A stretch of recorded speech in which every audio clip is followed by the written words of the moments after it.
Personal growth is the foundation of lasting success. This idea is not just motivational fluff, it's a law of life. If you want to have more, you have to become more. Everything you achieve, everything you build, everything you experience, it's all a reflection of who you are. The job you hold, the money you earn, the relationships you enjoy, the respect you command, even the peace you carry inside. These are all mirrors of your inner development. And until you grow, those things won't grow either. That's why chasing personal growth should be your #1 priority, especially in a world that is constantly changing. If you're not growing, you're falling behind, and the price of stagnation is far too high. It starts with awareness. Most people are on autopilot, living the same day over and over again, hoping for a better outcome without making any internal upgrades.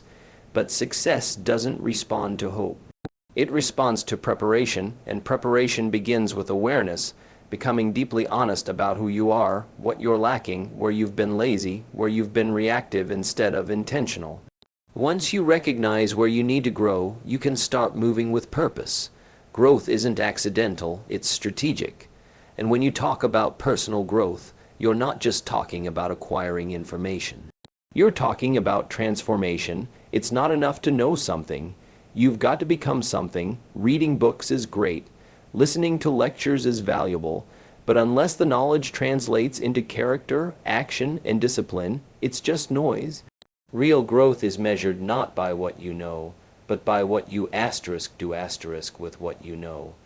It shows up in how you respond to stress, how you lead under pressure, how you carry yourself when no one's watching, and how consistent you remain when motivation runs out. The old saying is true: knowledge is potential power, action is the real power. Personal growth is also about discipline, the daily practice of choosing long-term results over short-term comfort. That's the hard part. Most people are addicted to ease, and they call it peace. But ease is a lie when it comes too early. Discipline is the bridge between who you are and who you want to be. And growth often feels like friction, because it forces you out of your patterns. It demands new thoughts, new behaviors, new standards.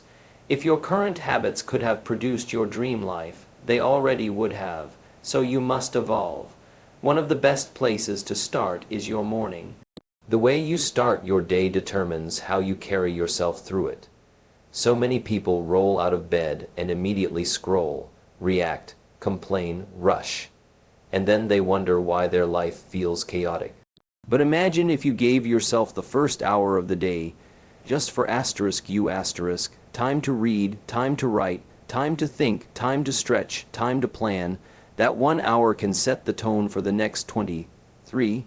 It's not just about routine, it's about reclaiming your power at the start of every single day. It's not selfish, it's strategic. Another core component of personal growth is emotional maturity. This doesn't get talked about enough. It's the ability to respond rather than react. It's learning how to sit with discomfort without escaping into distraction. It's being able to admit when you're wrong. It's choosing empathy over ego. It's understanding that other people's opinions don't determine your worth. Emotional maturity is what holds everything else together. Without it, your success will be fragile. With it, even your failures become fuel. And then there's mindset. How you think shapes how you live. Your beliefs about yourself, your capabilities, your future. They're either pulling you forward or holding you back. The stories you tell yourself in silence are more powerful than the words you say out loud. So you have to challenge your assumptions. Just because something was true in your past doesn't mean it has to stay true in your future. Personal growth means becoming a student of your own mind, spotting the lies, and replacing them with truth. It's the daily habit of asking better questions, not why me, but what can I learn, and not what if I fail, but what if I grow, and not am I good enough, but how can I become better. Personal growth also involves surrounding yourself with the right people. You don't rise alone. The people you spend the most time with are either lifting you up or pulling you down. You must be ruthless about your environment, not in anger, but in clarity.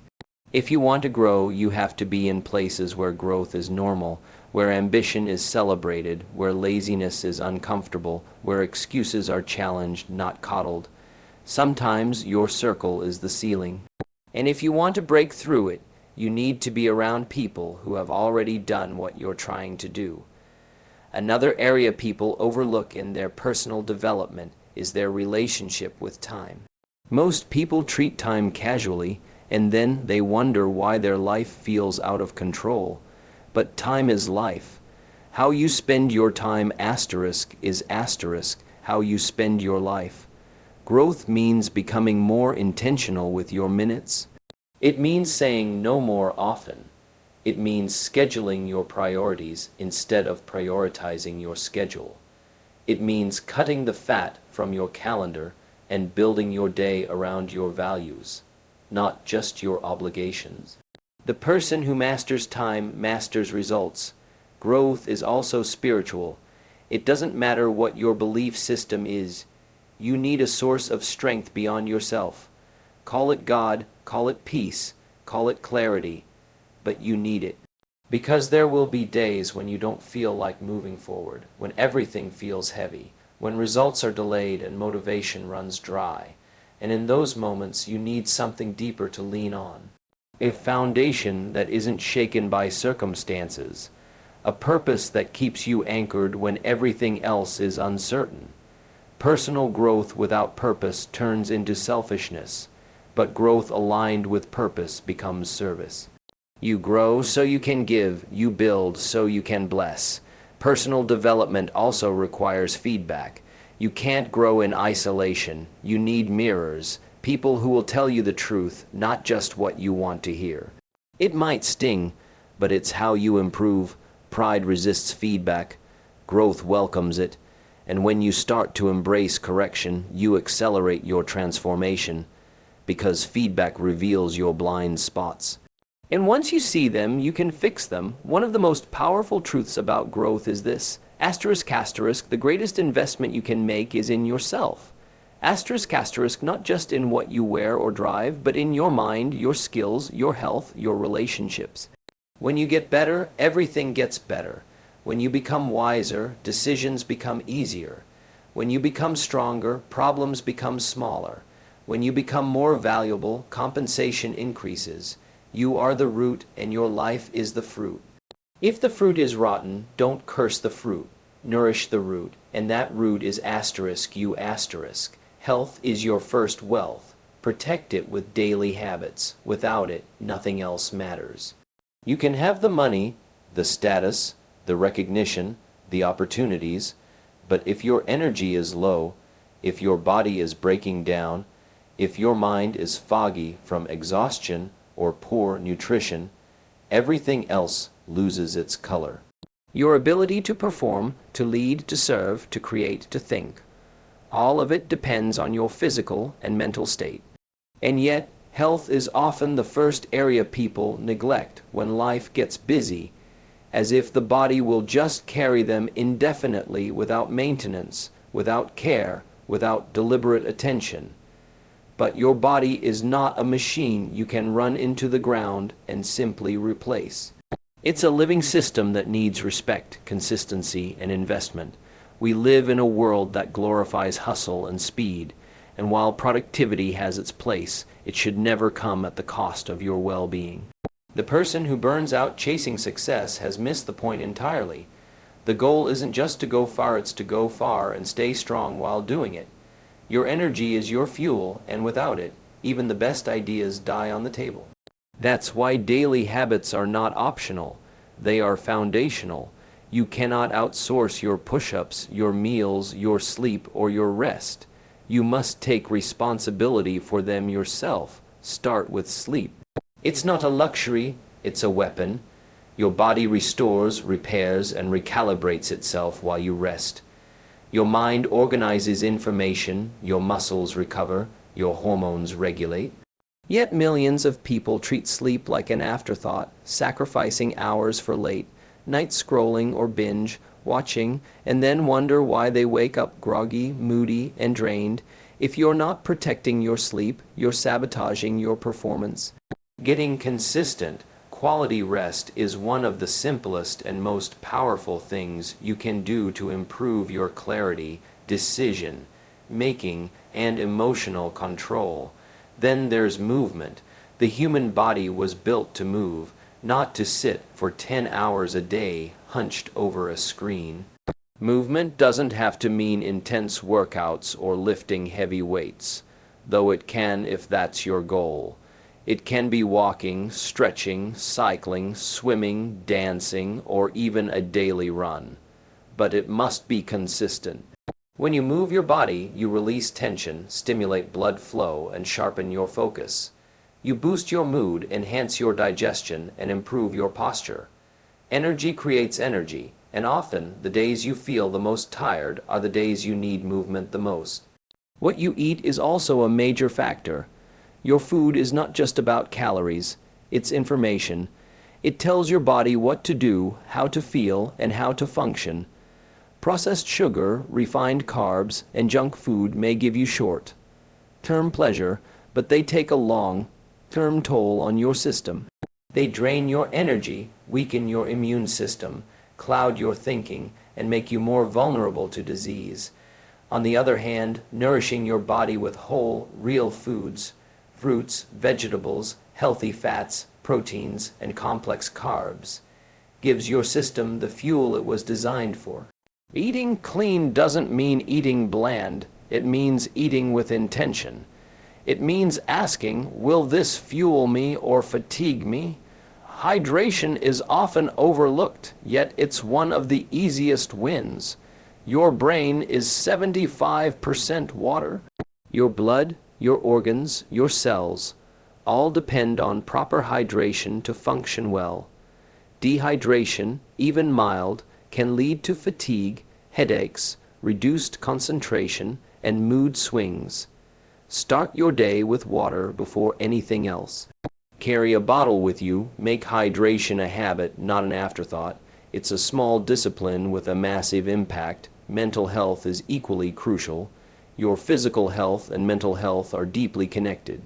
You can't take care of one while ignoring the other.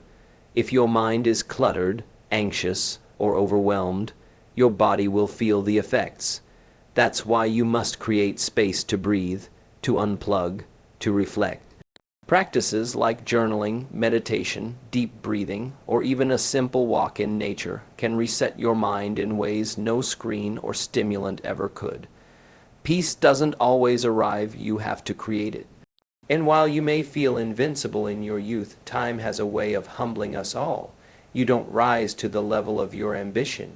You fall to the level of your habits, the late nights, the skipped meals, the poor posture, the endless stress. They stack up. And one day, your body sends a signal you can't ignore. Don't wait for that wake-up call. Live in a way now that your future self will thank you for. Prevention is always more powerful than repair. Stress is another silent enemy. Left unmanaged, it compounds. It disrupts sleep, weakens digestion, spikes cortisol, and clouds judgment. But stress isn't always about circumstances. It's often about your response. That's why boundaries matter. Learn to say no, protect your time, turn off notifications, take breaks. Your body was not designed to operate in fight or flight mode 24/7. You must teach it to rest, to breathe, to slow down when needed. Habits compound. That's the good news and the bad news. The small things you do every day are either building a stronger you or a weaker you. Skipping one workout may not matter, but skipping 50 will. Eating one bad meal may not show, but doing it every day adds up. Conversely, 10 minutes of movement, 10 pages of reading, 10 glasses of water, these things may seem small, but they build over time. And over time, they shape your energy, your confidence, your appearance, and your output. You don't need a perfect body. You don't need six-pack abs or to fit someone else's idea of fitness.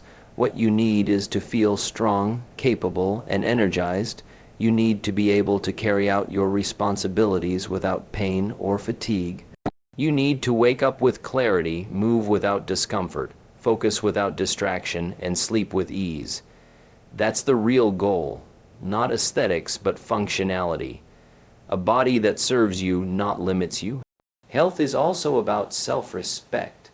When you care for your body, you're sending a message to yourself that you matter, that your future matters, that your energy matters, that your presence, how you show up in your family, your work, your calling, is too important to leave to chance. Taking care of your health is not vanity, it's integrity. It's honoring the vessel that carries your purpose. And if you have children or people who look up to you, remember that you're setting the example. They're watching what you do more than they're listening to what you say. If you want them to eat better, move more, sleep well, and manage stress, show them how. Model it, make it normal, make it consistent. Because habits are caught more often than taught, and the habits you model become their reference point for what's possible. There's no shortcut to health, no magic pill, no 30-day fix, but there is a path paved with consistency, awareness, and daily decisions. You won't see the results overnight, but every choice matters, every rep counts, every good meal fuels, every glass of water heals, every hour of sleep restores. You are either investing in vitality or sliding toward burnout. The choice is yours. Financial discipline creates freedom, not restriction. Most people misunderstand money because they were never taught how to think about it. They see it as a tool to spend, not a resource to manage. They chase it, fear it, or waste it, but rarely do they learn how to master it. And yet, mastering your finances is one of the most powerful forms of self-respect. It's not about greed, it's about order. It's not about obsession, it's about control. When you practice financial discipline, you're not being harsh. You're being wise. You're telling your future self, I've got you covered. The truth is, money without discipline disappears. It flows through the hands of the undisciplined like water through a sieve. Raise your income without raising your financial IQ, and you'll just raise your expenses. This is why so many people earn more and still stay broke. They don't have a money problem, they have a habit problem. Financial success isn't about luck, it's about behavior. It's about what you do every day with what you have, no matter how small it is. One of the most powerful tools you can use is a budget. Now, some people hear that word and immediately cringe. They think it means limitation, but a budget is not a cage. It's a compass. It tells your money where to go instead of wondering where it went. It gives you control, and when you're in control, you're free. Freedom isn't about buying whatever you want whenever you want. Freedom is about being able to sleep at night knowing your bills are paid, your future is secure, and your choices are yours. Discipline now gives you options later. Saving money isn't about hoarding, it's about wisdom. Life will throw surprises at you. Emergencies will happen. The car will break down, the medical bill will arrive, the job might be lost. And when those moments come, your savings is your safety net. It's the difference between stress and stability, but savings doesn't happen by accident. You must make it a non-negotiable. Every time you get paid, save first, not last. Treat saving like a bill you owe your future. Pay yourself before you pay anyone else. Then there's the matter of debt. Debt is easy to enter and hard to exit. It promises pleasure and delivers pressure. It's a weight that grows quietly in the background, robbing you of options. Credit cards, loans, high-interest payments. These things may offer short-term solutions, but they often lead to long-term chains. And it's not just about math, it's about mindset. When you're in debt, you're serving your past. When you're debt-free, you're serving your future. That's the power of discipline. It allows you to break free from the cycle and redirect your energy toward building, not repairing. Investing is another pillar of financial discipline. It's not just for the wealthy, it's for the wise. The earlier you start, the more time your money has to grow. Compound interest is one of the most powerful forces in the financial world. But you don't need to be a genius to benefit from it. You just need to be consistent. A small amount invested regularly can turn into a substantial amount over time, but consistency is key. Emotional investing, chasing hype, reacting to news, trying to time the market leads to loss. Disciplined investing leads to results. Another area where discipline matters is spending. In a world that constantly tells you to buy more, have more, show more, it takes strength to say no, to live below your means. To drive a car that's paid off, not flashy. To wear clothes that are comfortable, not just branded. To eat meals at home instead of dining out every night. These aren't sacrifices, they're strategies. Every dollar you don't waste is a dollar that can work for you. And the more dollars working for you, the fewer hours you'll have to work later. Your relationship with money is often rooted in your identity. Some people spend to feel significant, others spend to numb pain. Some avoid their finances because they fear judgment. Others act like it doesn't matter, even though it does. But to grow financially, you have to confront these beliefs. You have to change the story. You're not bad with money. You're just untrained, and training is available to anyone who wants it. Books, courses, mentors, conversations. There's no excuse to stay ignorant in an age where information is everywhere. Discipline starts with awareness, and awareness leads to transformation. One of the best disciplines you can build is tracking. What gets measured gets managed. If you don't know where your money is going, you can't control it. Track every expense. Look at it weekly. Study it monthly. Patterns will emerge. You'll see where you're leaking, where you're strong, and where you can improve. Awareness brings clarity, and clarity is the first step toward freedom. Financial discipline also means setting goals, clear, specific, measurable goals. Not just I want to save more, or I want to get out of debt. But I will save $50 by December, or I will pay off my credit card by June. Goals give your discipline a destination. They turn effort into achievement. Without goals, discipline can feel like suffering. With goals, it feels like progress, and progress fuels motivation. Discipline doesn't mean you can't enjoy life. It means you enjoy it on your terms. It means you build margin so that when opportunities arise, trips, gifts, upgrades, you can say yes without guilt. It means you can give to others generously, not from pressure, but from overflow. Generosity is the fruit of stewardship. The disciplined hand becomes the open hand. You can't pour from an empty wallet. Fill yours with intention so you can bless others with abundance. Accountability can also support your financial journey. Find someone you trust. Share your goals. Compare progress. Encourage each other. Discipline is easier when you're not walking alone.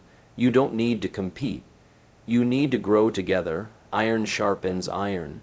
And financial wisdom multiplies when shared. Your income is a tool. Whether you earn a little or a lot, what matters is how you manage it. More money won't fix bad habits. It will expose them. If you can manage $100 well, you'll be trusted with $100. And if you can manage $1000, you'll eventually manage $10. But it starts small. It starts now. Every paycheck is a test. Are you building your future or just funding your impulses? Are you designing a life or reacting to it? Financial discipline is not about deprivation. It's about design. It's about choosing what matters most over what looks good in the moment. It's about trading fleeting pleasure for lasting peace. It's about building a foundation that supports your dreams instead of sabotaging them. It's waking up and knowing you're not behind, not drowning, not afraid. It's taking back your power, not just from the system, but from yourself. Relationships require intentional investment to thrive. They don't grow automatically, and they certainly don't maintain themselves. Just like a garden needs watering, pruning, and protection from weeds, the relationships in your life need time, care, and attention. Many people assume that relationships will stay strong just because they once were, but that's a dangerous illusion. Connection fades without presence. Trust erodes without consistency. Love withers when it's not expressed. Whether it's with your spouse, your children, your friends, your colleagues, or your mentors, if you want the relationship to last, you have to feed it. In the busyness of modern life, relationships often take a backseat to work, deadlines, goals, and distractions. People get used to sending a quick text instead of making a call. They start postponing family dinners, canceling get-togethers, skipping dates, and convincing themselves that there's always time later. But later rarely comes the way you think. Time has a habit of passing silently, and when you finally look up, distance has settled where closeness used to live. That's why you have to be intentional now, not someday. There's no substitute for time. Quality time, uninterrupted time, time where you're fully present and fully listening. Being physically there is not the same as being emotionally available. You can sit next to someone for hours and still be miles apart emotionally. It takes presence to really connect. Presence means putting the phone down, turning off distractions, looking someone in the eyes, and saying with your body language, "You matter." That kind of attention is rare, and that's exactly why it's powerful. In a world starved for real connection, intentional presence is a gift, and that gift builds trust. It builds safety. It builds relationships that last through storms, not just sunny days. Communication is another pillar of healthy relationships. Not surface talk, but real communication, honest, respectful, consistent. Many conflicts don't start because people are bad. They start because people stop talking. Assumptions replace clarity. Silence replaces expression. And slowly, cracks begin to form. To invest in your relationships, you must commit to communication that builds bridges, not walls. That means learning to speak with truth and grace. That means listening without interrupting. That means being open to feedback without getting defensive. Communication is not just about expressing your point, it's about understanding theirs too. Another part of intentional investment is appreciation. People need to feel valued, not just tolerated. A simple thank you, a compliment, a kind word. These small things go further than people realize. When someone feels seen and appreciated, they are more likely to open up, stay loyal, and give their best. It costs nothing to be kind, but the return is priceless. Take time to notice the efforts people around you are making. Whether it's a colleague who stayed late, a spouse who handled something without complaint, or a friend who reached out, acknowledge it. Gratitude is glue in relationships. Forgiveness is a deeper kind of investment. Every relationship will experience hurt, disappointment, or misunderstanding at some point. That's not a flaw, it's part of being human. But the strength of a relationship is not found in its perfection. It's found in its recovery. Can you forgive? Can you let go of grudges? Can you have the hard conversations that heal instead of the silent treatments that divide? Holding on to bitterness poisons connection. It creates distance where there could be unity. Forgiveness isn't saying the other person was right. It's saying the relationship matters more than being right. It's a decision to free yourself and rebuild something better. Boundaries are also a form of investment. Many people think boundaries push people away, but in truth, boundaries preserve relationships. They prevent resentment, misunderstanding, and burnout. When you're clear about your limits, your needs, and your values, you teach others how to love you well. Boundaries are not walls. They're fences with gates. They let love in while keeping toxicity out. They say, "This is where I end and you begin." Without boundaries, relationships become blurry and burdensome. With them, relationships can breathe and flourish. Time rhythms are another area to consider.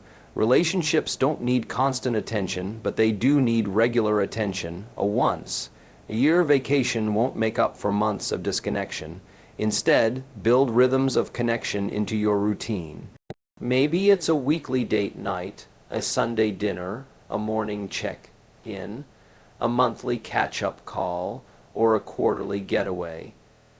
These rhythms don't have to be elaborate. They just have to be consistent. Consistency creates safety. It tells the people in your life you're important enough to schedule. It's also important to recognize that not every relationship in your life is meant to be permanent. Some relationships serve a season. Others serve a lifetime. You must develop the wisdom to know the difference. Clinging to unhealthy, draining, or toxic relationships out of guilt or fear does not serve anyone. Sometimes the most intentional investment you can make is to walk away from a relationship that's no longer mutual, respectful, or growth-oriented. And that doesn't mean you failed. It means you grew. Make room for relationships that align with your values, respect your boundaries, and push you toward your best self. Mentorship is another relationship worth investing in. Find people ahead of you in areas you want to grow. Learn from them, serve them, ask questions, observe how they live. You don't have to make every mistake yourself. A mentor can accelerate your growth and help you avoid pitfalls. But remember, the best way to attract a mentor is to be someone worth mentoring. Show up hungry to learn, committed to grow, and humble enough to listen. On the other side of the coin, be willing to pour into others. Be a mentor, a guide, a support. Help someone who's where you once were. Share your lessons, your encouragement, your time. Relationships built on service are some of the most meaningful. When you invest in others not for what they can do for you, but for who they can become, you're building legacy, not just connection.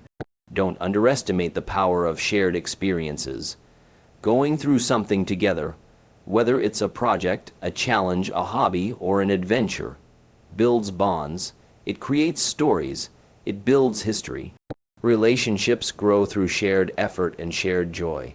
That's why it's important not to isolate yourself. In a world that promotes independence, remember that interdependence is strength. You weren't designed to do life alone. The most fulfilling lives are not the ones with the most achievements, but the ones with the deepest connections. Sometimes investing in relationships means being the initiator. Don't wait for others to reach out first. Pick up the phone, send the message, make the invite. People are busy, distracted, and often waiting for someone else to make the first move. Be that person. Even if it's not always reciprocated, it's a reflection of your character. Love leads, effort matters, and more often than not, your effort will awaken the connection again. Relationships also require humility, the ability to admit when you're wrong, to apologize without excuses, to put someone else's needs above your ego. These are strengths, not weaknesses. Humility keeps relationships healthy.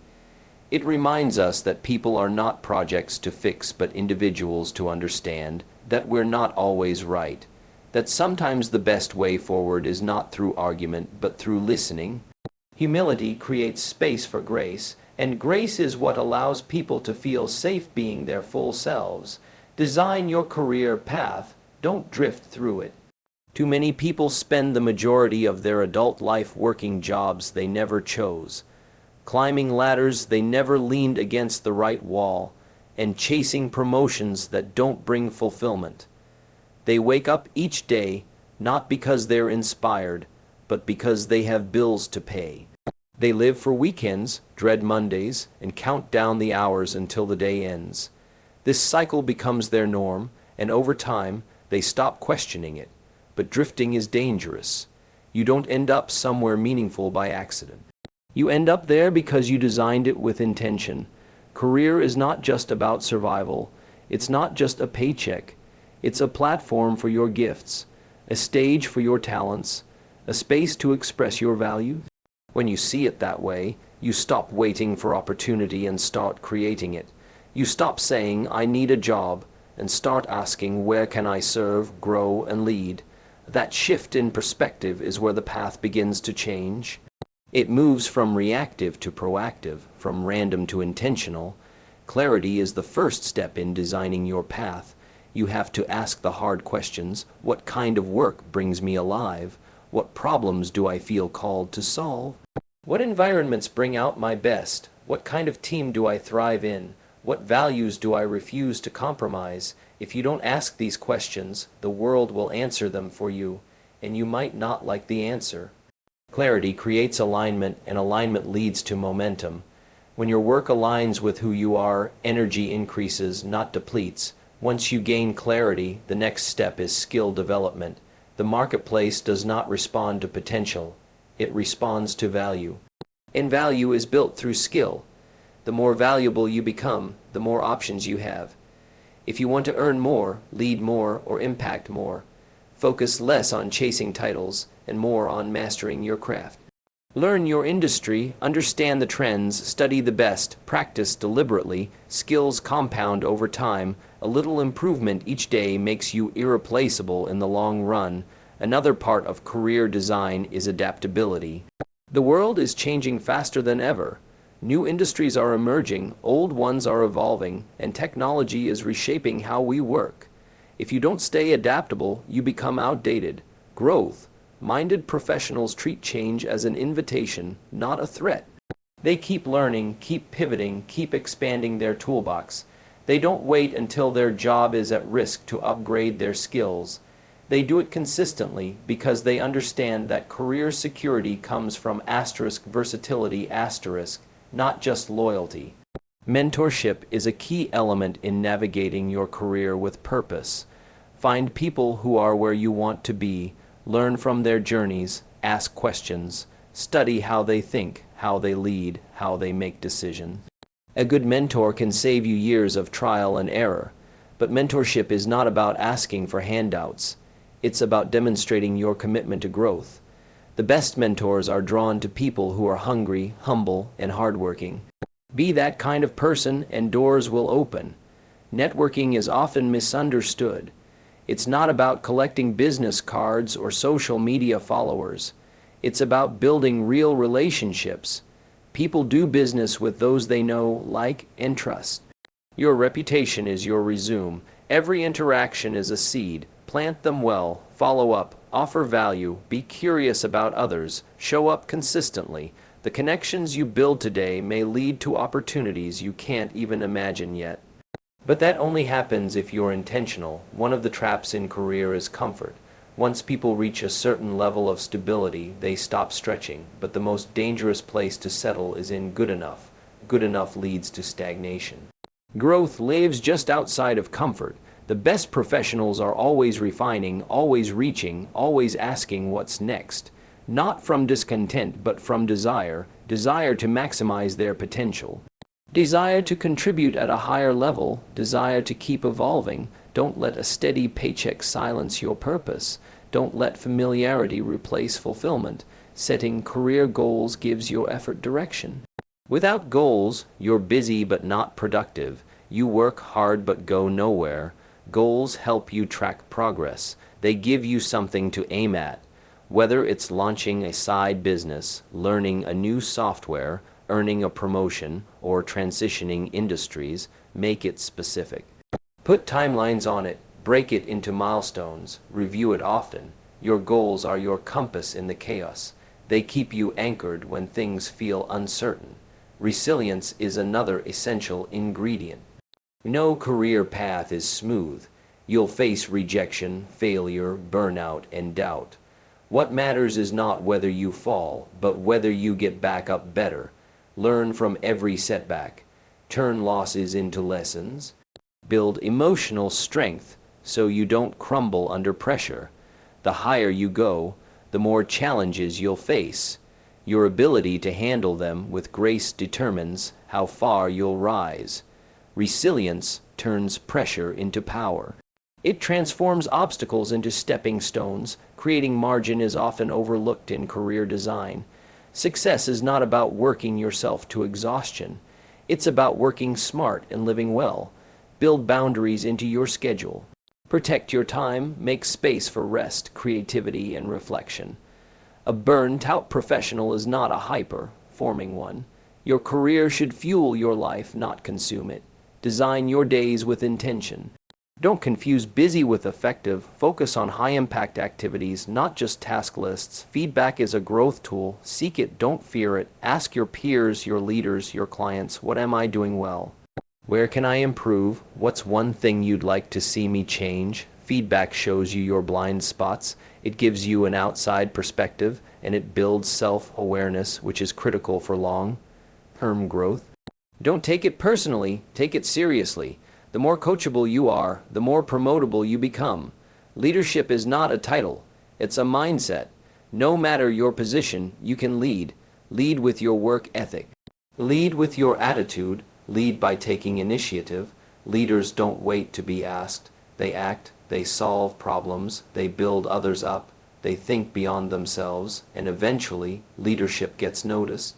It may not happen overnight, but consistent leadership behavior over time creates influence, and influence is what shapes teams, cultures, and organizations. Contribution matters just as much as compensation.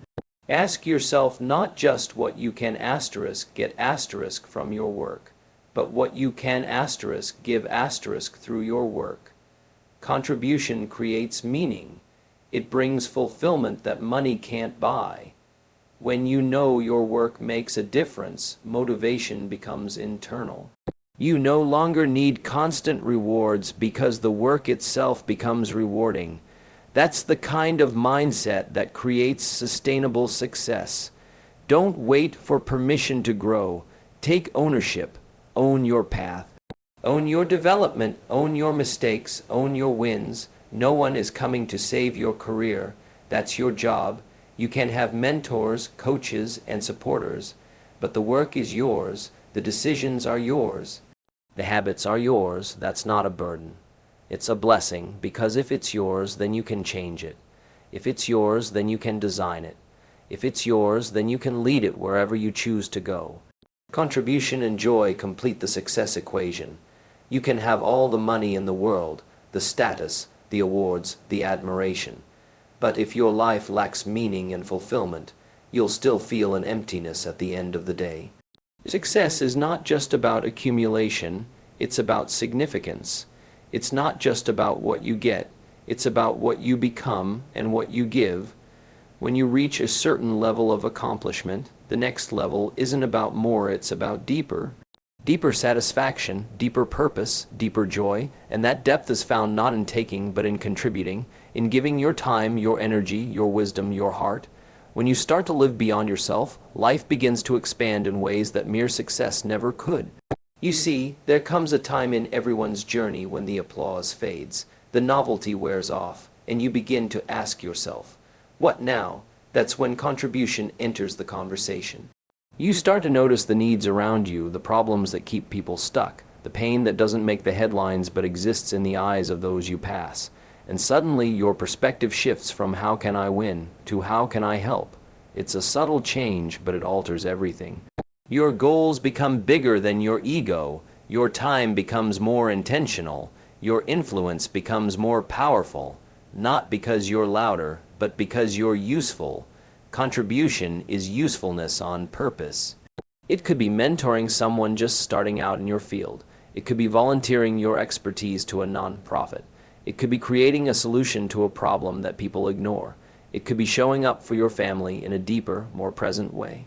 Contribution isn't always loud, but it's always lasting. It leaves fingerprints on lives. It multiplies meaning. It creates legacy. Not the kind etched in stone, but the kind etched in hearts. But contribution without joy becomes obligation. That's why both are needed. Joy is fuel. It's what keeps the fire burning when the results aren't instant. It's what makes the process worth it even when the payoff isn't clear. Joy is not the same as happiness. Happiness is often situational, dependent on outcomes, but joy is deeper. Joy is an internal state that says, I'm doing what I'm meant to do, even if no one sees it, even if it doesn't trend. And when contribution and joy meet, you get the sweet spot of meaningful success. That's when work doesn't feel like work. That's when the long hours don't feel like sacrifice. That's when showing up becomes a privilege, not a burden. Joy must be cultivated. It's not found scrolling through highlight reels or comparing your journey to someone else's. It's not found in rushing or chasing or proving. It's found in the quiet moments, when your actions align with your values, when you say no to what doesn't matter so you can say yes to what does, when you stop trying to impress and start trying to impact. Joy grows where authenticity lives. You can't fake your way into joy. You have to be real.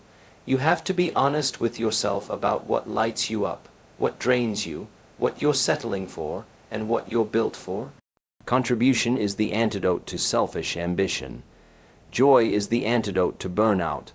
Together, they create a rhythm that's sustainable, because the truth is, the higher you go, the more pressure you feel. More eyes, more expectations, more responsibility. And if you're only driven by external validation, you'll eventually crumble under the weight. But if you're grounded in contribution and joy, the weight doesn't crush you. It strengthens you. It deepens your roots. It reminds you why you started. There's also a unique kind of confidence that comes from being useful. Not flashy, not perfect, just useful. When you know that your presence makes a difference, you stop needing to prove your worth. You carry yourself differently, you listen more, you serve better. You're not in the room to compete, you're in the room to complete. You stop keeping score and start keeping impact. And impact, unlike applause, doesn't fade. It echoes. You don't need to be rich to contribute. You don't need to be famous to bring joy. You don't need a stage or a spotlight. You just need awareness and willingness, awareness to see the need.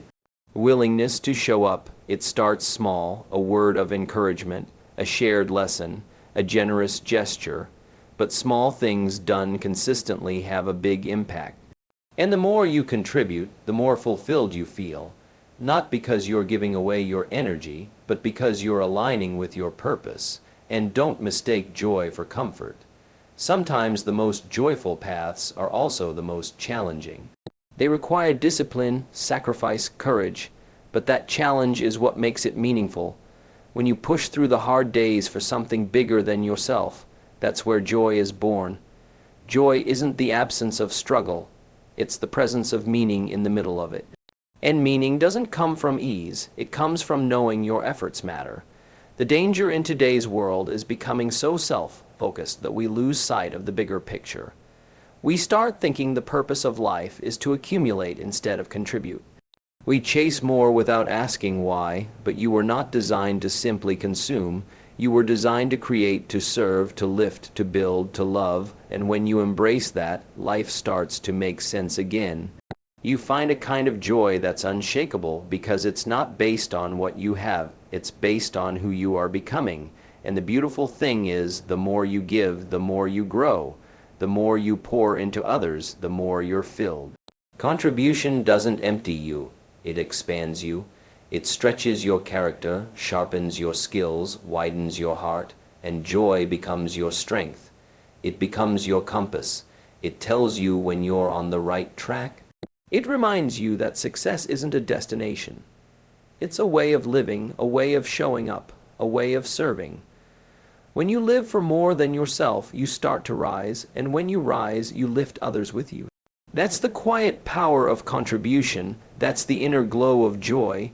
They don't always make headlines, but they make a life. Not just a life that looks good, but a life that asterisk feels asterisk right. That's the kind of success that can't be measured in numbers alone. It's measured in peace, in impact, in the legacy you leave behind in people, not just